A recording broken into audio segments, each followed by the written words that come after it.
Queen Elizabeth II, the longest reigning monarch in British history. Over 65 years on the throne, yet hers is a reign that nearly didn't happen. I think for Princess Elizabeth, the abdication must have been catastrophic. Driven by duty. My whole life shall be devoted to your service. She's ruled over crisis and war. Our thoughts today are with those in the South Atlantic. And dramatic social and technological change. Television has made it possible for many of you to see me in your homes on Christmas Day. She's seen over 12 prime ministers come and go. The Queen has a very sharp mind. She's endured the breakup of the Empire and the creation of her beloved Commonwealth. The Queen had an instinct Of what the new Commonwealth was about. Throughout it all, she's been a steadying presence. Yet the most famous woman in the world remains mysterious. This is the inside story, as told by her closest friends and advisors. I think the Queen is basically a very shy person. She's very humble, actually. She's a wonderful mimic. I mean, she's really, really funny. It's hard to imagine a world without her. She has done her job bloody well. Elizabeth, the wife, the mother, the Queen.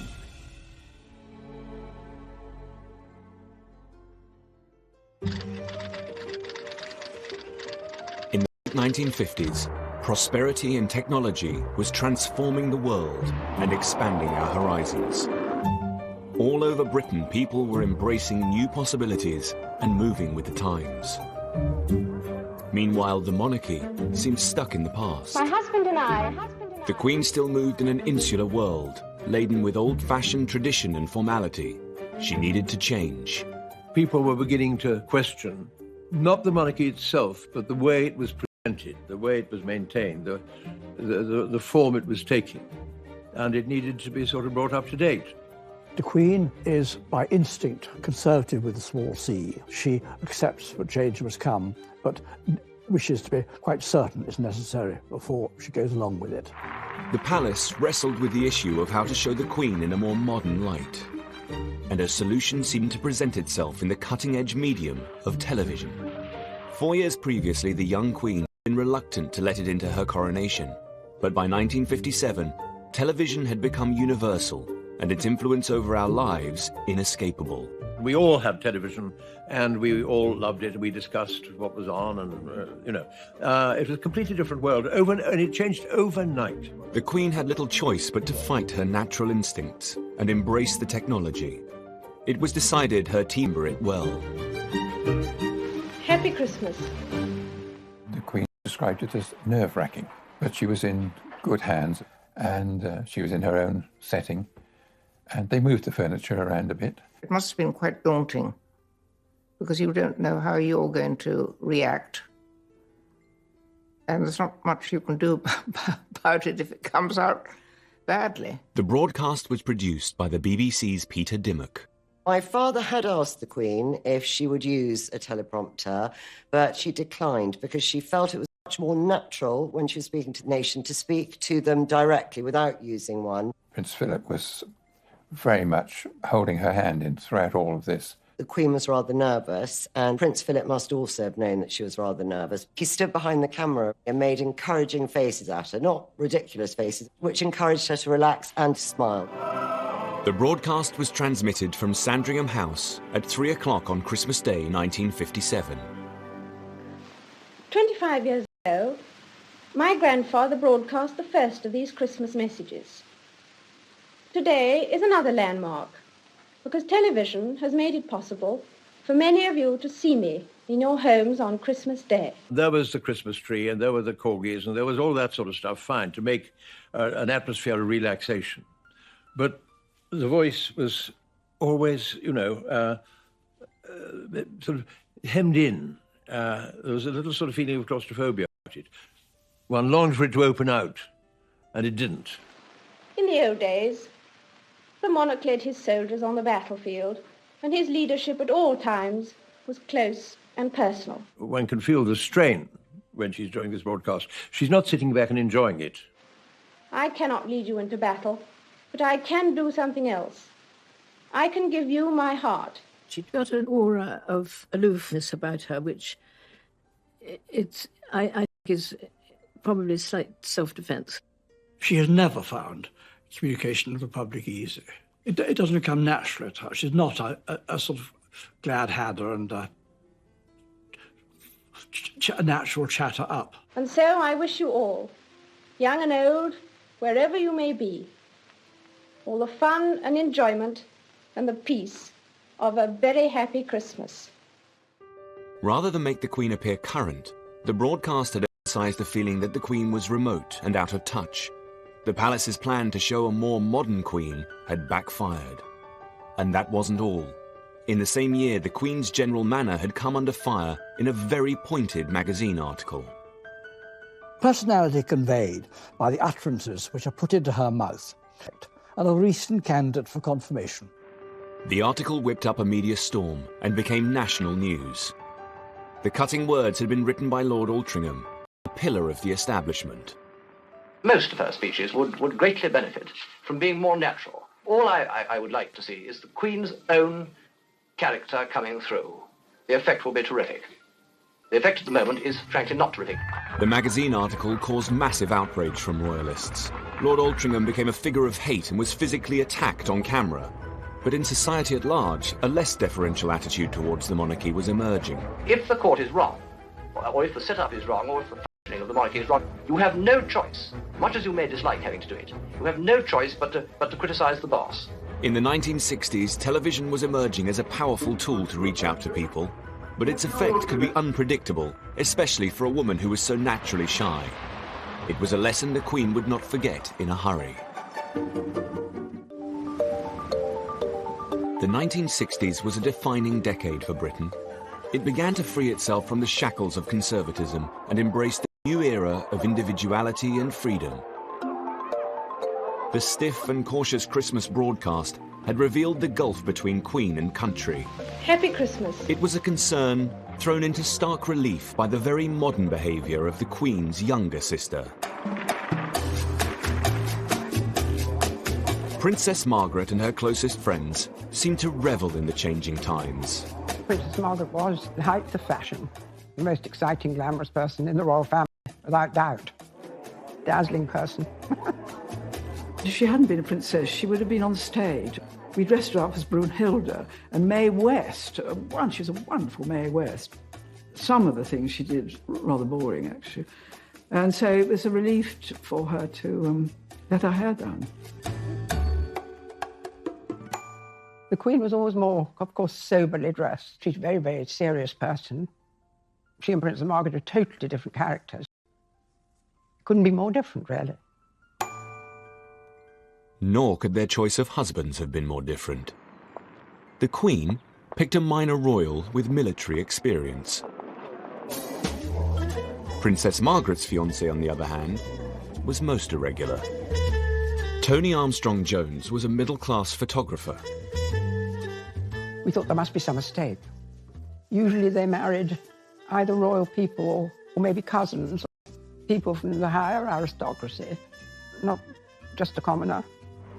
Princess Margaret's ease in embracing the new decade made her extremely popular. Well, it was sort of beginning of the 60s when everything changed totally. Made it more liberated, let's say that. That was the beginning of it all, really. Tony Armstrong-Jones's modernity would prove useful to the Queen in the years to come. But in the early 1960s, Princess Margaret and her husband were a reminder of what Elizabeth could never be. Elizabeth bore the burden of being Queen and restricted by royal protocol. She had a much more precarious balancing act to negotiate. Changing of times must be a challenge for any part of the establishment. God, if it gets really out of date and out of touch, then it ceases to be relevant. And in the not-so-distant future, it will cease to exist. A trendy monarch, I think, would be a horrifying concept for her. But a monarch completely out of touch who didn't notice that things were changing would be as disastrous. While the Queen was considered out of touch at home, it was a different story on the global stage. The Commonwealth had always been hugely important to her. In her role as its head, the Queen was unhindered by centuries of tradition and protocol. Here she found it easier to focus on the future rather than the past. The Queen has always been at the progressive, encouraging edge of the modern Commonwealth as a voluntary association, in sharp contrast rather more outdated attitudes of some in the British political scene. Including her Prime Minister, Harold Macmillan. Harold Macmillan may have talked about the winds of change. She knew they were blowing.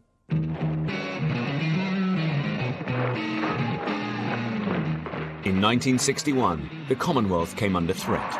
The Soviet Union was trying to pick off nations to join their communist cause. And no country was more important to both sides than the leading African and Commonwealth nation of Ghana. There was considerable concern that the Soviet Union might acquire predominant influence in Ghana, which, after all, was seen as, from British perspective, a showcase of successful transition to independence, a strong and vibrant nation under a charismatic leader who had extraordinary influence across Africa. The Queen's priority was to visit Ghana in person. There she could exert her own form of soft power over its leader, President Kwame Nkrumah, to make sure he stayed within her beloved Commonwealth and didn't join the Soviet cause. Sonny Ramphel was Commonwealth Secretary-General. The Queen had an instinct, a real understanding of what the new Commonwealth was about. She wanted to be a real part of the Commonwealth. To do that, you had to be seen, you had to mix, you had to mingle. But just weeks before the Queen's visit, violent opposition and unrest was brewing in Ghana. The Queen was due, and the idea was to prevent her coming and to say that the country was unstable. He was adamant she must go. Macmillan wrote in his diary at the time, "She is impatient of the attitude towards her to treat her as a woman, a film star or mascot.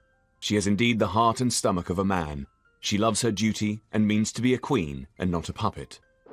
The Queen's determination forced the government to concede. The whole of Ghana was lit by her coming. On November the 9th, 1961, the Queen arrived in Ghana. 50,000 Ghanaians were at the airport, led by President Nkrumah.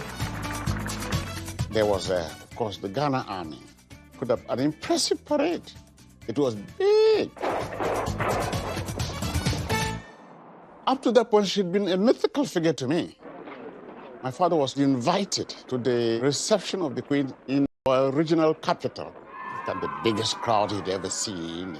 My father said Kwame Nkrumah himself was carrying the umbrella behind the Queen. This old man there said, yes, now I see what she really is. She's not a chief. She is the chief of chiefs. That's why Nkrumah was carrying the umbrella behind her. I thought he put it very neatly.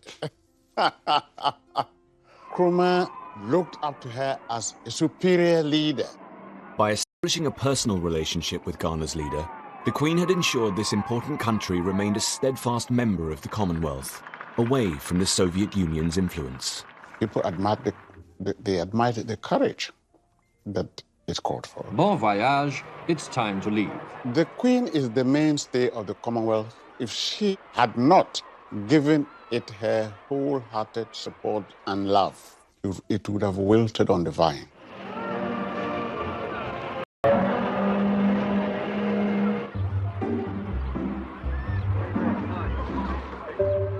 Back at home, the Queen found herself ruling a country undergoing its own political upheaval.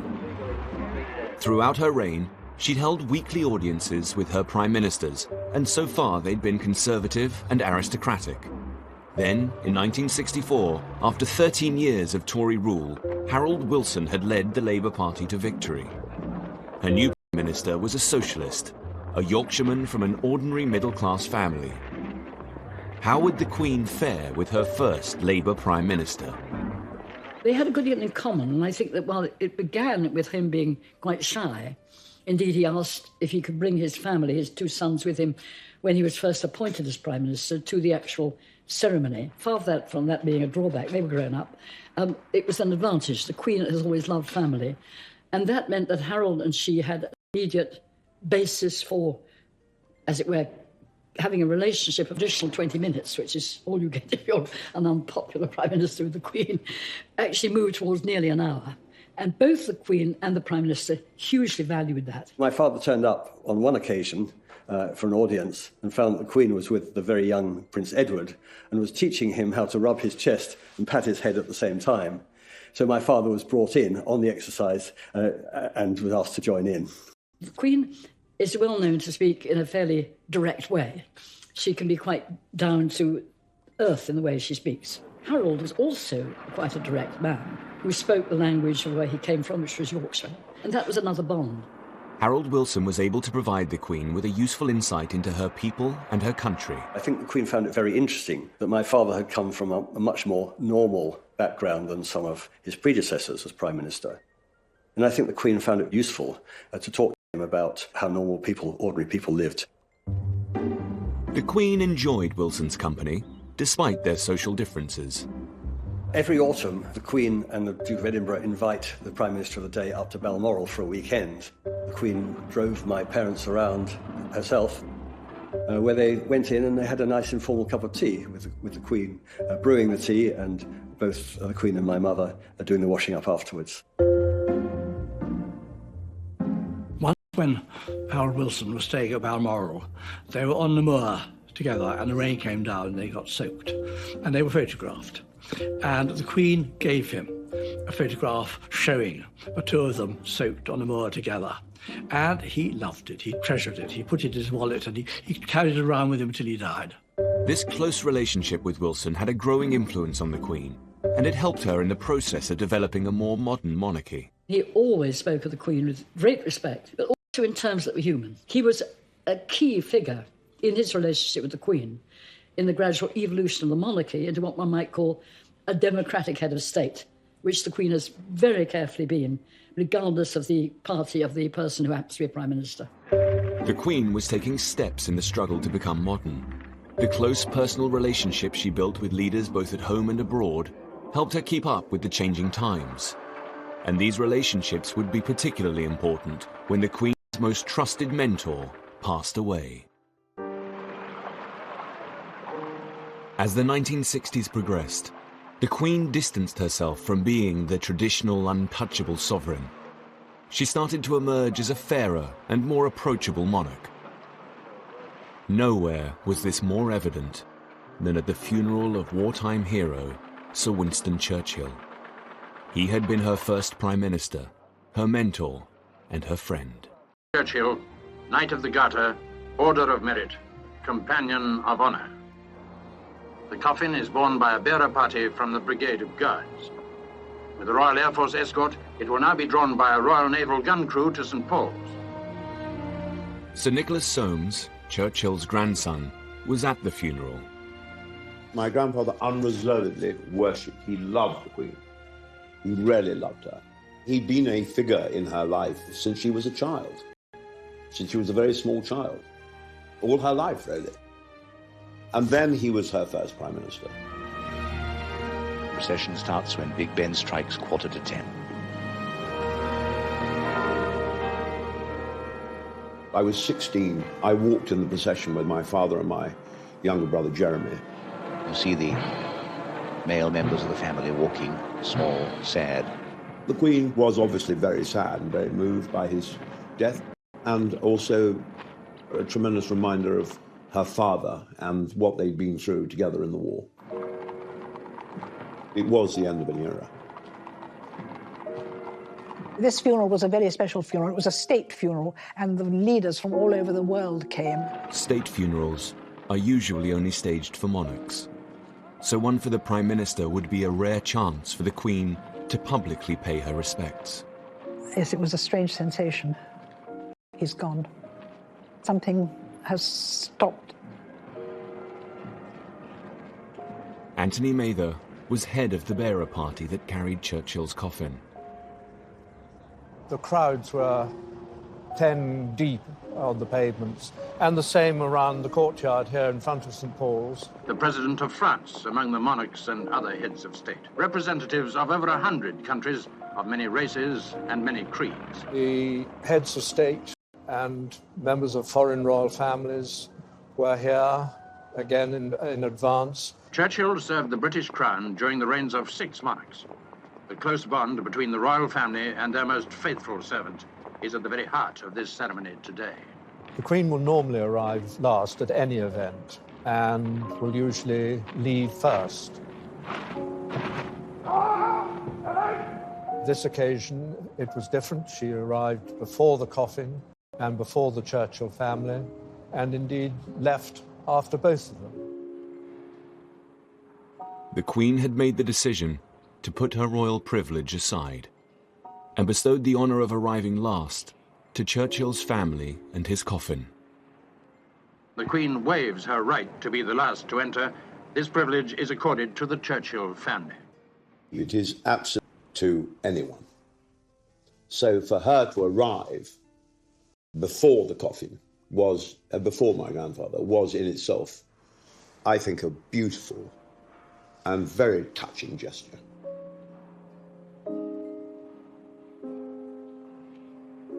Churchill's funeral had shown the Queen could dispense with royal protocols on special occasions. Yet some traditions the Queen held on to more tightly, and she could be formidable in her protection of them. Even the humble postage stamp.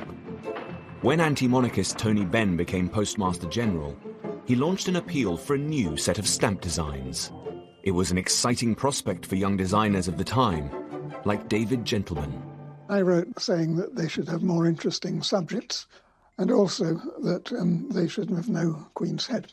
I'd already discovered that fitting the Queen's head on was a really ticklish problem. It would be better left off. The Queen's head on stamps, which some of the designers objected to because it took up so much of the space of the stamp for their own art to be pushed into the corners. They pressed Tony Benn, when he became Postmaster General, as a well-known radical and a well-known Republican radical, into changing the design of the stamps. I'd been commissioned to do a set of stamps for the anniversary of the Battle of Britain. The key thing about this is that only one of them has the Queen's head on it. When the post office heard about it, it was absolutely aghast.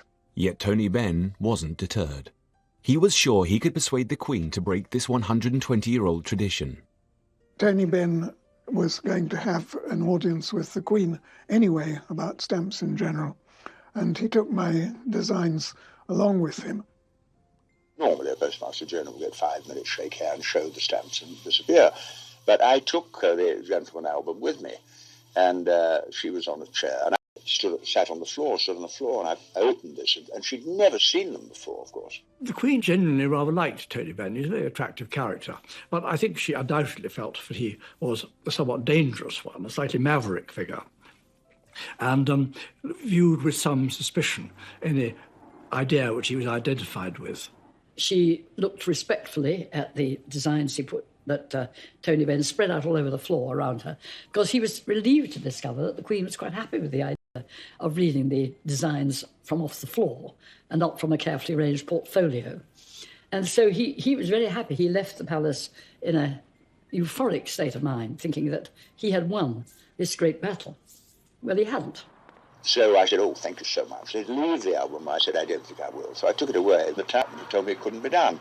Tony Benn had seriously underestimated the Queen's readiness to change this particular tradition. In a very quiet way, the palace understood that this was very fundamental, that constant reiteration of our being a monarchy, which you get again and again every time you stick a stamp on, was something that was really very crucial. And they were determined not to yield. But the Queen, as the person who actually saw her minister, in this case Tony Benn, was not prepared to be put in a position of saying no to an elected government. What then happened brilliantly, I think, was a very clever compromise. The silhouette of the Queen's face, or the Queen's profile, which now appears on all our stamps, sometimes in black, sometimes in gold, but always there, very small, but clearly present. Since then, the design of British stamps has been fantastic. The Queen understood the importance of royal symbols. Yet her role wasn't only symbolic. As an increasingly modern Queen, there were times when a more personal approach was needed. Never more so than during a national disaster. Death is no stranger to the mining communities of Wales. They've had to make a place for it in their philosophy. But a disaster such as this is beyond any limits of experience or acceptance. At 9:15 a.m. on the morning of the 21st of October 1966, the Welsh mining village of Aberfan suffered a terrible tragedy. Then 23 years old, medical student Mansell Aylward was one of the first on the scene. I arrived in Aberfan just before 10 o'clock. All I could see was these huge waves of what looked like lava. You know, when you see a volcano erupting and there's slow but not hot, cold stuff coming down the side of the mountain with large stones in the middle. A catastrophic landslide had destroyed the village and engulfed a school. Mansell's own relatives were among those they hoped to find alive. They'd be digging and somebody would blow a whistle or shout and everything would stop. And there'd be silence. We were waiting to see if we could hear anything. A shout went out that they'd made a cavity into one of the classrooms. So I got in and we expected, therefore, we will find people who are alive. But when I got in there, that was the thing that affected me for a long, long time afterwards, you know.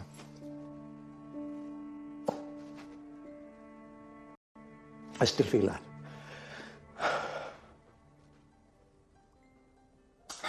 Rows of dead children sitting in the desks.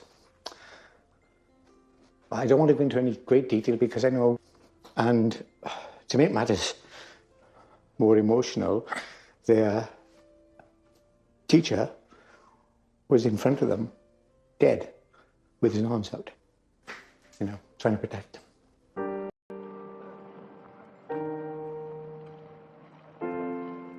Still kept on as if, you know, we were still going to try and find people alive, and didn't happen.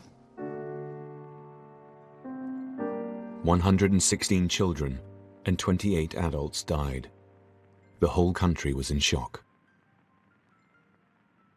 Prince Philip visited Aberfan the following day, but there was a feeling that the Queen's presence was needed.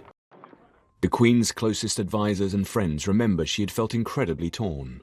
The Queen's motives were absolutely the best. She did not want to go there and distract the attention of those who were still trying to find living children under this awful mudslide. There's nobody doubts how she would be feeling. And if you'd lost a child and she suddenly appeared, you wouldn't appreciate it really, would you? I don't think I would, anyway. The Queen was also struggling to manage her own emotions. She seems in some way to feel things too strongly, as if and she'd rather run away from it. If you're Queen, you have to be able to contain yourself. I mean, we can all burst into tears whenever we feel like it, however embarrassing it is, but that's something they simply cannot do. Is that inherent in her nature? Is it something she has cultivated along with the stiff upper lip?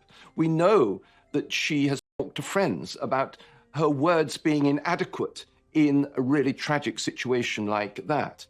It must be impossible. I don't know how they do it, frankly, because they have emotions like we all do. It must be very, very hard. 8 days after the disaster, the Queen visited the destroyed village. Mansell's cousin had died in the school, and he had just attended the funeral. She arrived in a car, and the people were just, you know, they weren't in the streets in the sense of, you know, they were just there, and the rubble was still there, and the damage was still there. I was very near. She looked very somber and sober. Aloof, perhaps, to some extent.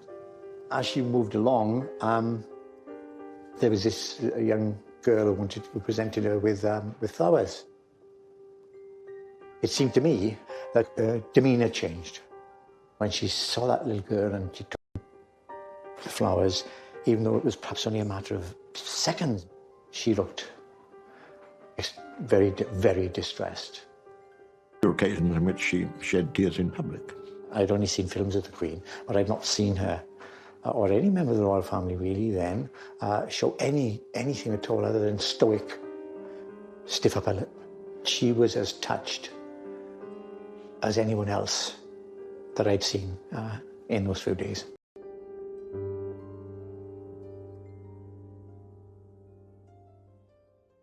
I think she felt in hindsight that she might have gone there a little earlier. It was a sort of lesson for us all, that you have the need to show sympathy and to be there on the spot, which I think people craved from her. Showing her human side at Aberfan had made the Queen seem less remote. more open monarchy was going to be the way forward. Although the Queen had shown that on occasion she could connect with her people, her public image still remained largely formal and conservative. It was an impression her advisors became determined to change. And by the late 1960s, it became clear to most of them that their most powerful tool would be the press. Well, Richard Colville was the first press secretary that the Queen had. And I think it's probably true to say that he and the press didn't always altogether get on. In fact, we always used to call him the abominable no man because he said no to everything that was suggested. He saw his job, I think, as keeping the media at bay a bit on behalf of the Queen. This was not really good at a time when things were changing in society. The monarchy's like justice. It's not only got to be done, it's to be seen to be done. In 1968, the Queen replaced Commander Colville with an Australian, William Heseltine, a risk-taker who would transform the Queen's image. Well, thank you very much. That's a flattering sort of thing to say. I was a little bit more sympathetic to the media and their wish to know a little bit more about the Queen and Prince Philip as people. It was certainly my own feeling that there was room to move a little bit more towards the idea of access and the presentation of the Queen and members of her family as warm human beings. Heseltine proposed the Queen be subject of observational documentary. It was considered a radical idea. For the first time ever, the private life of the sovereign would be documented and shared with the country. You wish we haven't let the puppies out here, sir? Yes, try. Yes, try. No, we must. Mommy, my puppy. Well, we'll see if she's allowed out in the snow. Cameraman Peter Bartlett filmed the off-duty Queen and her family for almost a year. Right from the start, there were absolutely no restrictions. Nobody ever told me to say, you're too close, come away, don't stand there, don't do this. She got used to me being around with a camera much quicker than she got used to the idea of there being a live microphone. Up until then, everything that the Queen spoke was scripted. How's their big ears and their big paws? Lovely big tubby bladders, except you are making it very mess of my jacket. Can't you be?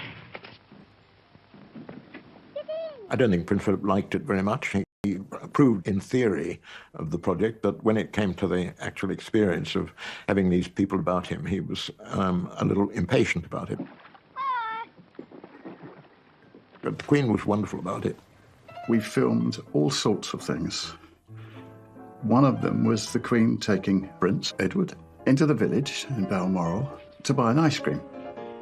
We got into the shop, got the ice cream, but the Queen doesn't carry any money. I'm here to tell you, she still owes me £5. These were real, living, breathing human beings, and they were a family. And that's something we saw time and time and time again. It was one of the most fascinating things I've ever done. It showed that they were not only nice people, they were not very different from ordinary people.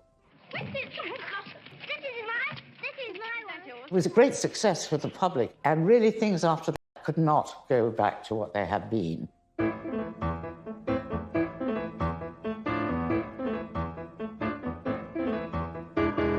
But the documentary was not a great success with the old guard of royalists. With monarchs, you want to feel there's a mystique, there's a mystery, there's something above all that, you know. And I don't necessarily want to see them barbecuing sausages. Or flicking away mosquitoes. That's not what monarchs do. I mean, I know they do, but if you see what I mean, they don't. And so I was really against the film, and I don't think it was a good idea. And looking back on it, I still don't think it was a good idea. I was never allowed to forget it.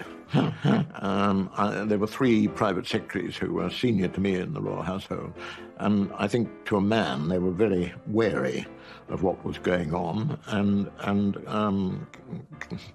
pulled the reins in on me from time to time.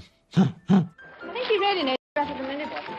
The documentary was never aired again at the palace's request, and the doors to the Queen's private life were firmly shut. Hang out on the programme. Anybody else have any carrots? Later that same year, Elizabeth would try a different approach, one which would ensure a more accessible Queen but retain an element of mystique, a style that embraced modernity but didn't dispose of all royal tradition, and it would be put to the years ago, when Edward I said at Carnarvon, "I give to you a prince." The investiture was a really extraordinary occasion in 1969. And it was a sort of strange pseudo-medieval ceremony. A descendant of the blood of the ancient Welsh dynasties, even of the great Llywelyn. Princess Margaret's husband, now Lord Snowdon, was responsible for modernising this archaic event. Lord Snowdon, Constable of Carnarvon Castle, offers the key. And Dame Gillian's husband was the Garter King of Arms, organising the ceremonial elements. Lord Snowdon invented a new uniform for himself. It was green. He was quite a small man, and he came to be known rather unkindly as the little green elf. Full television coverage would be critical to ensure people felt a part of the ceremony. The ceremony was designed for television. The canopy was on the dais was transparent so that the cameras could see through if they needed to. The design of the ceremonial garb was modern and cutting edge, including the coronet. Lord Snowdon wanted something that was different and younger and sparkier, and so this crown has got spikes sticking up, and it just isn't, it's just different. I've never seen it worn again. I don't know if it ever will be. The coronet for sovereignty. Was a very innovative, modern design and didn't really relate to any other coronet that had been made before. The coronet itself was designed by Louis Osman. The rumour was that there was a ping-pong ball inside the orb on the Prince of Wales coronet. I know it's absolutely true. There is a ping-pong ball inside the coronet. When you peeled away the gold, you could see the name Helix actually on the gold and the ping-pong ball, which sort of great hilarity. I think it's absolutely lovely. It's sort of a reflection of the 1960s where anything goes. The ceremony was watched by 500 million people worldwide. The public, they always enjoy these royal flummeries, you know. It's quite fun. They liked it. In a way, it was important that the royals did that because it did make ordinary people feel part of something bigger than themselves. And what does this all mean? Is it just an out-of-date, meaningless formality, or has something important happened? It was wonderful. It was exciting, it was stimulating, it was fun, and it was a mixture of the old world and the new. Still at Carnarvon, it has been an impressive and a moving day. Success. The investiture was a victory. I thought it was wonderful. It also brought out the great romance of Wales. It did an immense amount of good to the monarchy, and it was a tremendous success. In the 1970s, Britain was going through tough times. The winter of our discontent. The days of the empire were long over. Even the gravediggers went on strike. And Britain was no longer the global superpower. We were just one of many. I think people were getting to a stage of feeling a failure after having been such a great power in their own right. The Queen would have to play a part in leading the country through this turmoil and help establish a new, more positive Britain. But as she approached 50, her popularity was waning. The problem for a monarch is that everyone likes a very young, glamorous monarch. Everyone likes a very old, supposedly wise monarch. But there's a period in between in which people get rather bored of the monarchy. But in the 1970s, being glamorous was not the Queen's priority. It was to provide the country with a sense of stability. She would start in 1972 by showing her support for Britain's entry into the European community with a visit to France. From Paris, it was Anton Corial all the way of the state visit by Her Majesty the Queen and Duke of Edinburgh. With the European Common Market just around the corner, the tour should cement our trade and friendship even more. Yet throughout her 5-day visit to Paris, the Queen had another, more personal matter on her mind. Her uncle, the Duke of Windsor, was dying from throat cancer. Confined to his home in Paris, he was hooked up to drips and bedbound. The Queen would visit the Windsors' home to say a final goodbye. But first, she had to make small talk with the woman reviled by many in her family. She called in and had tea with the Duchess of Windsor. The dogs jumped up, which and rather annoyed the Queen because the Queen doesn't like badly behaved dogs. And they talked about anything and everything except the one thing that was on everybody's minds: the poor man dying in his room upstairs. Riddled with cancer, the Duke's strength was fading. The Queen went up to see the Duke of Windsor. With great difficulty, he rose from the chair to give his bow, because after all, she was his queen now, as well as his niece, and it meant a great deal to him that she paid him this final courtesy. The Queen made as many reconciliations with the Duke as she possibly could under the very difficult circumstances. 10 days after the Queen's visit, the man who almost destroyed the monarchy died. It was the end of one of the most difficult chapters in royal history. RAF flight from France. A VC-10 brings the Duke of Windsor's body. 2 days later, Wallis, the Duchess of Windsor, arrived in a frail state in London for the funeral. Her presence would have to be managed with extreme care. The American divorcee had been the reason the Duke had abdicated 36 years ago, leaving the Queen's ill-prepared father to take over as king. Elizabeth's mother had never forgiven either the Duke or the Duchess. There was always going to be a bit of ill feeling, I think, as Queen Elizabeth, the Queen Mother, was concerned. It suited her very well, I think, to consider that the Duchess of Windsor had sort of stolen the king and that she was a very evil woman. Overcome with grief and all alone, the Duchess was in a fragile state, and the Queen stepped in to ease the situation. It wasn't, of course, easy because they didn't really know her, and the Duchess was very nervous of the whole business of coming over. She was so kind, the Queen. She is so kind.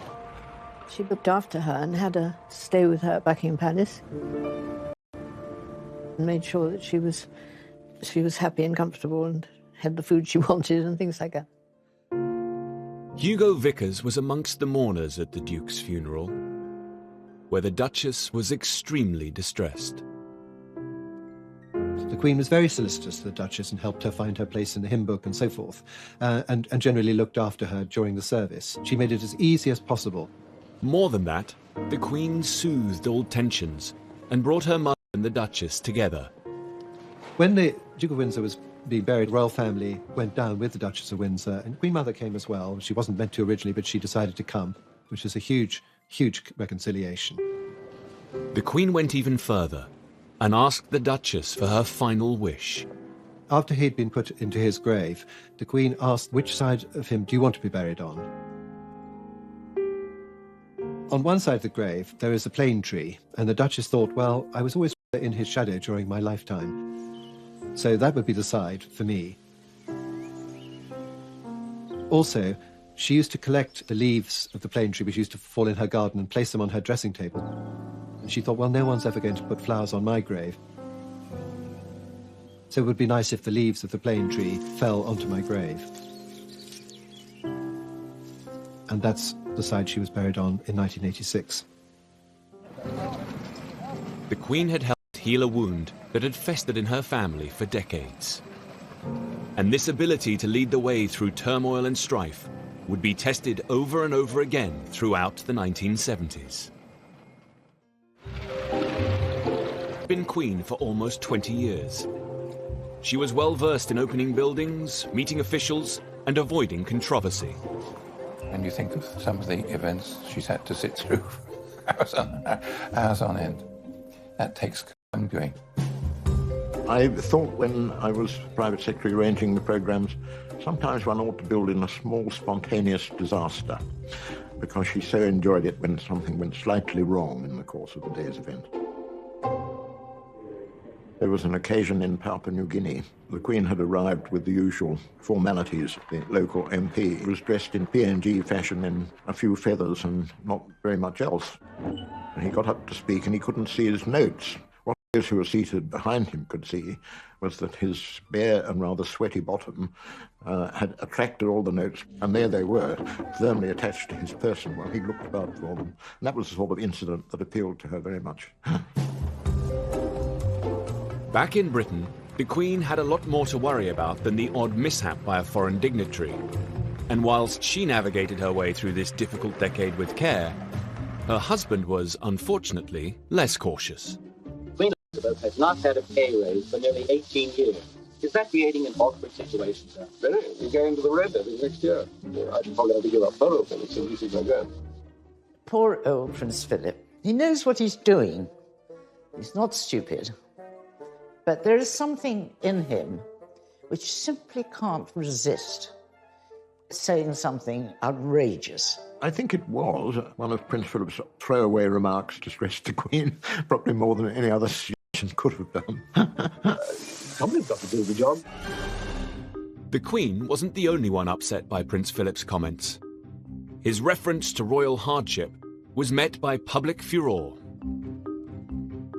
When Prince Philip comes along and says he'll have to engage in the supreme hardship of doing without his polo, it really is more than I can bear. In contrast to the rest of the country, there was a feeling that the Queen had it all.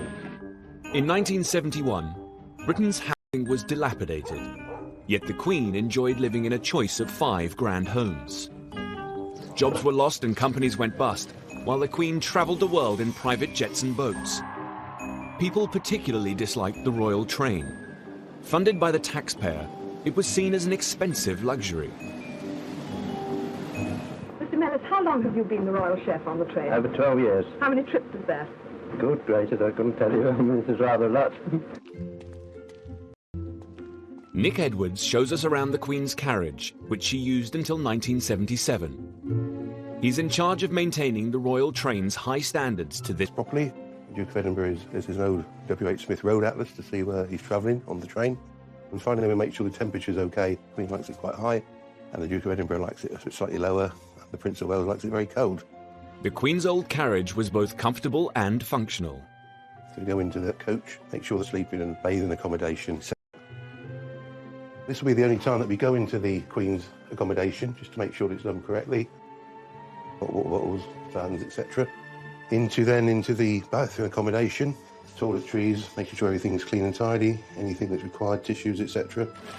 The royal train was the Queen's favourite way to travel around Britain. She liked not being in too much of a hurry.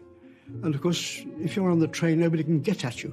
And for those close to her, it was an extraordinary experience. One of my own experiences of travelling on the royal train was of actually having my first and only bath on a moving train. So there's a confession.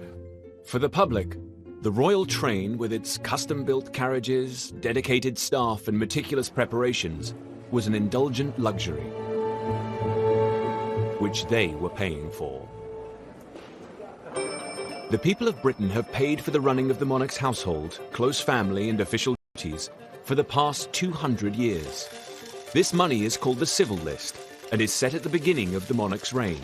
In 1952, Parliament decided that Her Majesty should have a sum of £475,000.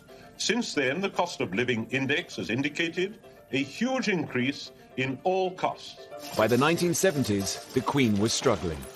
The civil list had been hit hard by inflation. The cost of everything in the country in those 20 years had gone up enormously. By 1971, the Queen's finances had reached crisis point. And to continue in her role as head of state, she reluctantly went to Parliament to ask for an increase to the civil list. Neither the palace nor the government liked going back to Parliament for more money for the civil list. It didn't go down well. A cross-party select committee was set up to look into the matter. Well, it was a political hot potato. It was a thing that needed to be shielded through quite gently. Some MPs were appalled and described the request as the most insensitive and brazen pay claim made in the last 200 years. There ought to be a cost-benefit analysis of the royal family expenditure on income. Since a civil list was a civil list, it's always been for the duration of the reign, however long. Thank you both very much. The inquiry would become the biggest investigation into the value of the monarchy of the Queen's entire reign. A 264-page report was compiled. The public needed to be convinced, public duties, that the Queen performed in the national interest and not private fripperies. And so, without any fuss or bother, the palace showed them the books, as it were. How much was spent on entertaining visiting heads of state? How much was spent on travelling around Britain? All the sorts of things that you see being done. Everyday expenses, you might say, absolutely essential. including £1,455 on newspapers and £7,217 on laundry. There had never been such detailed exposure of the way in which money provided under the civil list was used. This really was a groundbreaking exercise. After 6 months of deliberation, Parliament agreed to increase the civil list to £980,000. But not before questioning whether the Queen's mother, husband, daughter, cousin and sister also gave value for money. One person in particular was hotly debated. Some people criticised Princess Margaret and felt that the money taxpayers' money that went was more than was necessary for her public duties. The suggestion that Margaret stop receiving funds sent shockwaves through the family. The idea of Princess Margaret, say, the Queen's own sister, getting struck off the civil list was certainly totally unacceptable to the Queen, and a Louis XIV moment when she just stamped her foot and said, "Margaret's my sister." No, the Queen stuck by her. The Queen won this battle, and Margaret remained on the civil list. Elizabeth was fiercely protective of her younger sister. And that protective attitude was about to be called on again, when Margaret became the prime target of the press. In the 60s, the readers would want total respect and gushiness about how radiant the Queen was looking. And the only thing that the press secretary did was hand out descriptions of what the Queen was wearing, as if we were blind. But by the 1970s, the old respectful relationship between the newspapers and the royal family was over. The hard times of the early 70s extended to Fleet Street. The newspapers were fighting each other for survival. It was dog eat dog, and into this situation comes Rupert Murdoch. Murdoch had bought the Sun newspaper and led the way in setting the tone of the new style of tabloid press. Murdoch, of course, changed everything. And one of the things that he specialised in was being cheeky to the royals. And everybody loves gossip. He just saw how royal stories could sell newspapers, just as he exposed women on page 3. The new hunger for scandal and gossip served only to exacerbate a difficult situation in Princess Margaret's private life. 10 years after she had married photographer Lord Snowdon, their relationship was on the rocks, and Fleet Street was awash with tales of extramarital affairs. People knew all about the rumours of her having affairs, and it was partly because she looked like a woman who'd be having affairs. But there is always denial. What did she say about the rumors? We didn't talk about that at all. Not at all. It was very awkward for the Queen. She realised that Princess Margaret's marriage was pretty difficult. And so she sort of stepped in. Children was going to stay with her a lot and did our best to make it better for Princess Margaret, I think. The situation became increasingly difficult when Lady Glenconner and her husband introduced Margaret to a man 17 years her junior, Roddy Llewellyn. I remember being on the doorstep when Colin drove back, and Princess Margaret and Roddy were sitting in the back seat, more or less holding hands, and I thought, heavens, what have we done? Roddy Llewellyn was a nice, dim gardener, but he came from quite a good family. Anyway, she was having it off with him. In an effort to keep their affair under wraps, Margaret and Roddy spent time together on the private Caribbean island of Mustique. It was a boat, let's say. You know, she adored it and went there whenever she could.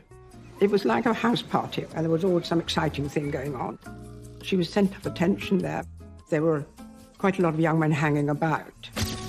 But by the mid-1970s, a new breed of Murdoch-inspired photographer found a way onto the island. Suddenly, it's paparazzi, it's celebrity culture. And in the celebrity culture, the pop stars and the actresses, the royal family are the biggest game of all. So what you really want if you're a newspaper editor is you really want a picture of a royal in a compromising position, because that is going to triple, quadruple your circulation. On February the 22nd, 1976, the News of the World published a picture of Princess Margaret cavorting with Roddy Llewellyn. This photograph of her with a younger man on a Caribbean island, soaking up the sun, apparently as lovers, at a time when the rest of Britain is suffering 3-day weeks and that sort of thing. It was a game-changing moment. It did produce a rather oppressed frenzy, as it were. And I think that must have been very difficult for them. Also, can you tell me what happened today and what you have to say about what happened? It was terrible, really. She didn't have an easy life. It may have been part their own fault, but you know what I mean. Less than a month later, the palace announced... Because it was quite unusual, in a way, for the times we lived in then.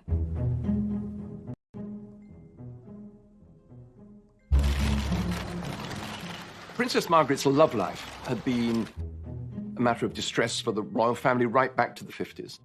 The royals did not get divorced. The royals were perfect. The royals didn't have marital problems. They were the fairy tale. That was the idea.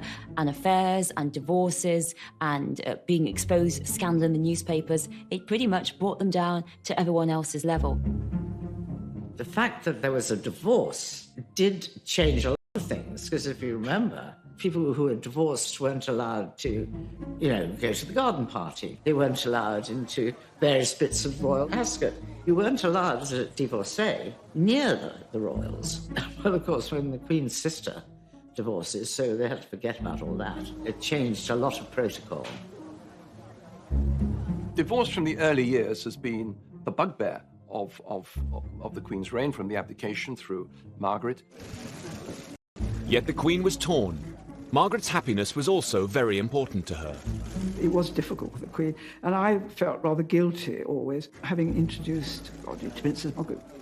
But after Princess Margaret's funeral, the Queen, she said, I would just like to say, Anna, it was rather difficult moments, but I thank you so much introducing Princess Margaret to Roddy, because he made her really happy.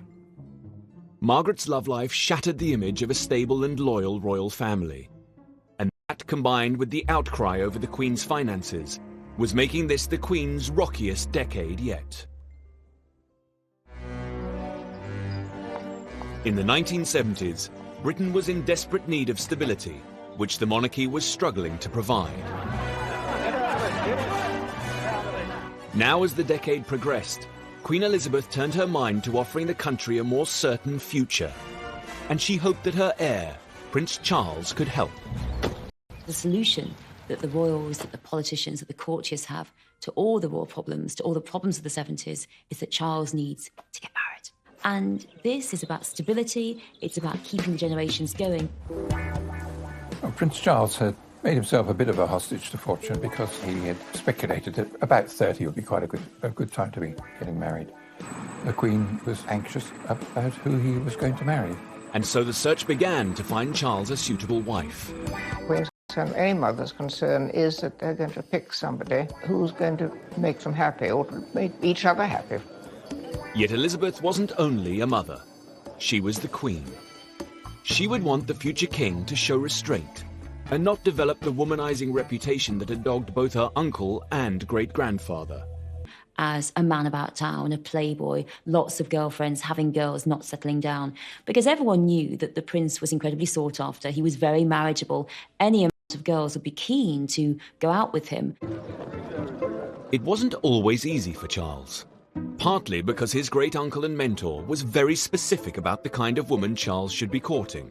Lord Mountbatten was a very mischievous man. He would set up plots to get Charles to marry who Lord Mountbatten wanted. He did have this problem that she had to be a virgin. You couldn't have the next Princess of Wales to have had any sexual experience whatsoever. And I said to Mountbatten, you're mad. This is the 70s. There cannot be a virgin in the land. I said, honestly, I mean, are you going to have tests? The palace fear was that if she wasn't a virgin, there would be forever scores of ex-lovers, coming out, and generally making it all rather sad and tacky. And virginity wasn't the only problem in finding Charles a wife. Some suitable girls, they didn't want to be queen. They had an experience of life as Charles's girlfriend, being followed by the press, their outfits being talked about, their appearance being criticised, and they thought, actually, I don't want this for myself. I'm buying my own lunch. The new media had created an insatiable hunger for gossip and interest Prince Charles's love life became a global phenomenon. Almost every working day of the 5 years I was at the palace, we had a call from somebody asking us, who is Prince Charles going to marry? Telling us, would we comment on so-and-so? There was this absolutely unending interest. There's obviously going to be particular attention to the heir to the throne. Wherever he went, whatever he did, there's going to be a camera or somebody to pick up something he might have said, or going to somebody, did he say this? There's always a picture of him. And even in Australia, when he came out of the sea, there was a girl chasing him and trying to kiss him. It never stopped. Much to the palace's disappointment, the 1970s came and went without even an engagement. Not least because Charles was prone to falling for women that he legally could not wed. He said to the Queen Mother one day, he said, you know, Granny, it's awful, I keep falling in love with Roman Catholics. and she said, oh, darling, do be careful.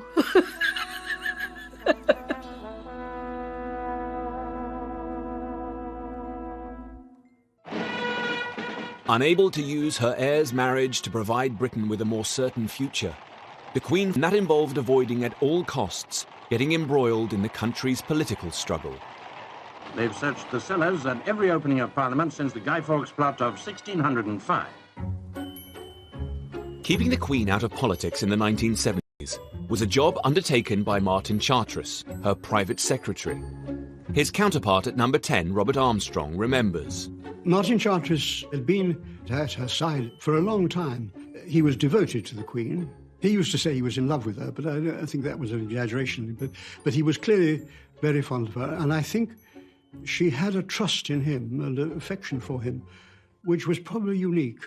We had become really very good friends. Each of us understood what our role was, protecting the Queen's interest, trying to make sure that she was not drawn in politically. The risk was that she might be called on to use her reserve powers, which allowed her to personally dissolve Parliament and appoint prime ministers. But it's the form of power, rather like a nuclear weapon, that never, ever do you really want to use it. The Queen preferred to avoid making political decisions and instead followed the recommendations of her prime ministers and the democratic will of her people. And that gives her the opportunity of separating in the public view, of not getting involved, if you want, in the Parliament's debate of the day. In the back of her mind was the knowledge that her ancestors had once overstepped the mark and suffered the consequences. The Queen is the first to know that while she reigns, she doesn't rule. The moment any sovereign started to try and throw his or her weight about in that sense, that would be the end of the monarchy. The Queen's insistence on political impartiality was fundamental to the popularity and survival of the monarchy in Britain. In delivering her gracious speech from the throne, the Queen is taking no part in politics. The speech is prepared for her by the incoming government. Yet in Australia, where she was also Queen, her representative did use the Crown's power to intervene in politics. This nearly brought the Queen's sovereignty of Australia to a dramatic end. I knew it was a coup. It really was a coup. The most dramatic and lethal event in Australia's political history. In 1975, Australia faced a constitutional crisis. Never seen you fellas up so early. There was a political deadlock in its two houses of Parliament. You're still expecting Mr. Whitlam to give ground on this today? Well, we'll find out, won't we? Government funds for all public services had been blocked. With neither house prepared to surrender, the country was being held to ransom.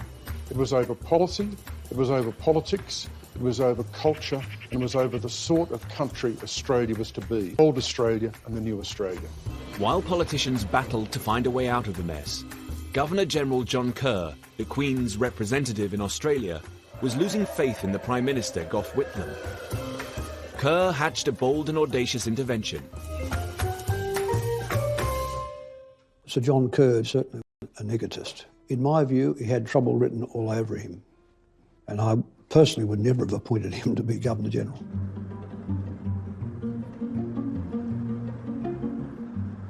This is the Prime Minister's office.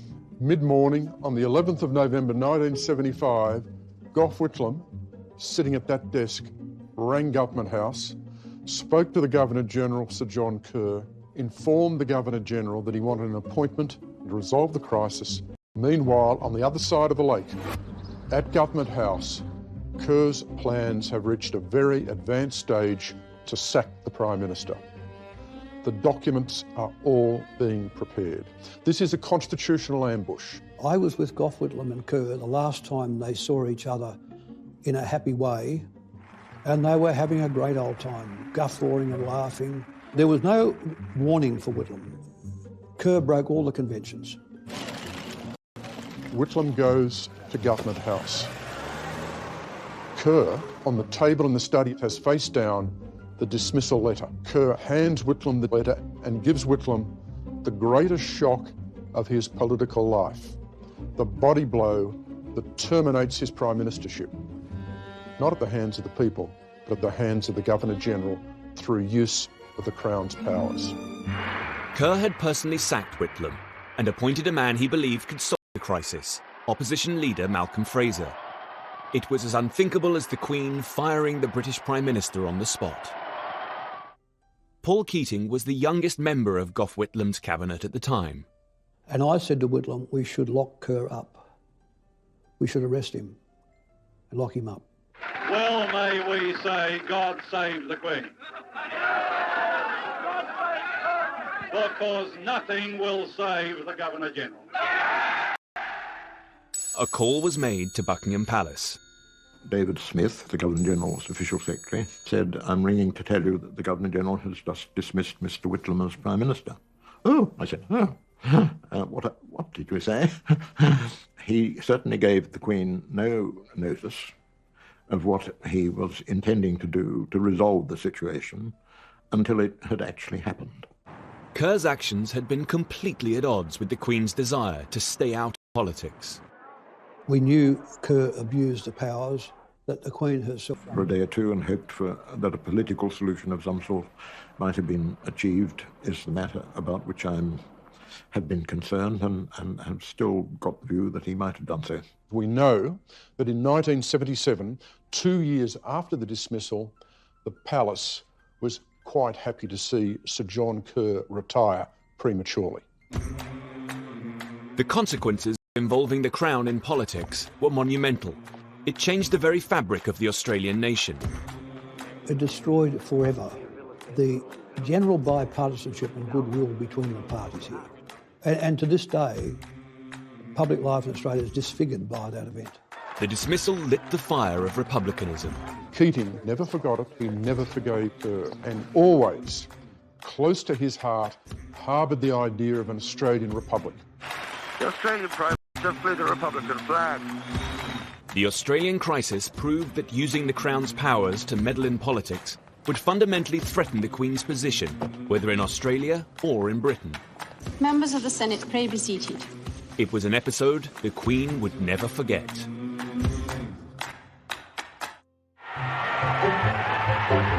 A golden day for the Silver Jubilee. In 1935, the Queen's grandfather, George V, had enjoyed a jubilant year celebrating the 25th anniversary of his reign. But in 1975, as Elizabeth approached her own Silver Jubilee, Britain was still in the midst of a recession. This was not a time for lavish festivity. The feeling was that the Queen's reign should be marked by a single day of modest ritual. The Queen herself was very anxious there should not be any undue expenditure on it. Jim Callaghan, who was the Prime Minister at the time, took the same view that, of course, there had to be some marking of it and some celebration of it, but not at too great an expense. Then in 1975, the Evening Standard published a letter that turned the tide. It called for a Royal Jubilee Festival full of fun, froth and splendour, and received 250 letters of support. It's a marvellous letter, saying in practice that, despite everything, aren't we fortunate in having a Queen and what the royal family means to this country and our history and what we should be proud of and so on and so forth. And that really sort of got people really sort of talking as to whether we might try to have a crack at putting it together. The Silver Jubilee could be an opportunity to get Britain out of the doldrums, bring people together and unite them across their differences. 2 days later it was official. The country was going to celebrate, but not at the cost of the taxpayer. In those days, many of our biggest companies were headed by people who'd served in the last war and had a great feeling, obviously, for the defence of the realm and indeed, of course, for the role of the Queen. So the head of a company would sort of say immediately on the phone, great idea, we're behind you, with pleasure, and we'll send you over a cheque. Within about 48 hours, I realised I was on a home run. With the funds secured, the Jubilee Committee spent the next 2 years planning what would be the greatest celebration of the Queen's reign. And there, in letters of fire, E to R. On the 6th of June 1977, Elizabeth braved the elements and officially launched her Silver Jubilee, lighting the first of over 100 beacons that blazed across the country. The bonfires were a way of bringing the whole country together bit by bit by bit, with the Queen right at the centre of it.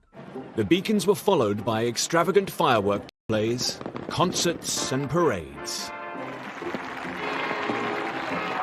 The Queen was absolutely stunned, amazed by the reception that she got throughout the country, England, Scotland, Wales, Northern Ireland. She said that she had no idea that this would happen.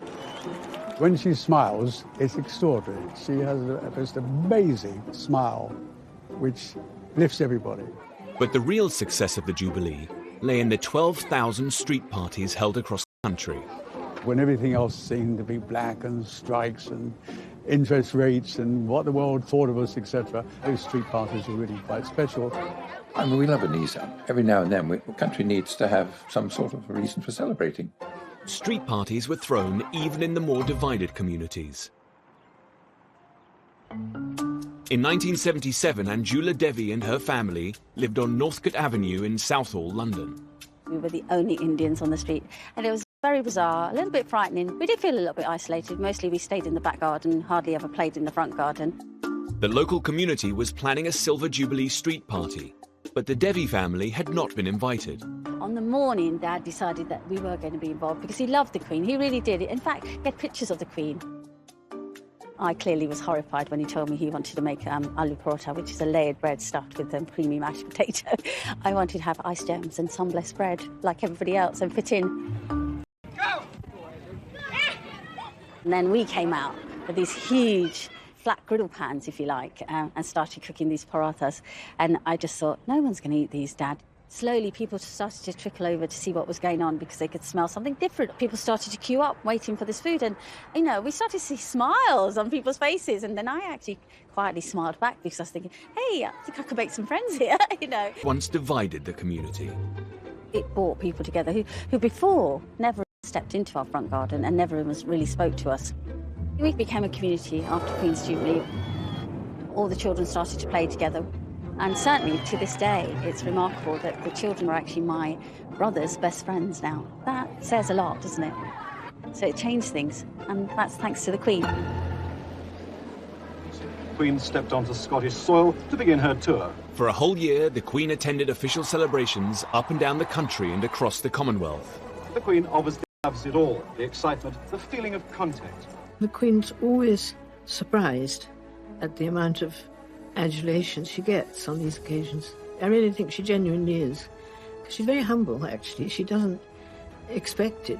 The square is as large as several football pitches, but it seemed all the space was needed for the enormous throng that wanted to see the Queen. The sort of affection, the love that was shown to her, it was palpable, it was real. At times it was very, very real. It was a very tough time, and the Queen's Silver Jubilee really cheered people up. It was wonderful to see that people really love her, but my goodness, she's earned it. The Silver Jubilee wasn't just about having fun. It had a profound effect on the country's consciousness. These were very difficult times, and uncertainty, and people rethinking of what life's about and what are we as a country. The one steady aspect, like a light, all that fog in that period of time, was the monarchy. And the Queen in particular. It had a steadiness which the rest of the country didn't seem to have at that stage. It set the scene, the Jubilee, for people to be able to rethink and regain confidence again for the way forward. A day of happiness and success for the Queen. A day for Britain to forget her problems for a while and perhaps look at them differently tomorrow. It was nearing the end of an extremely hard decade for the Queen. But it ended with hope, with the coming together of her people with a common cause. Next time, the Queen and the monarchy are riding high. There's the fairy tale wedding of her son, Prince Charles. The Queen was delighted because, I mean, you know, he wasn't all that young, Prince Charles. The Queen had never been to imagine a world without her. She has done her job bloody well. Elizabeth, the wife, the mother, the Queen.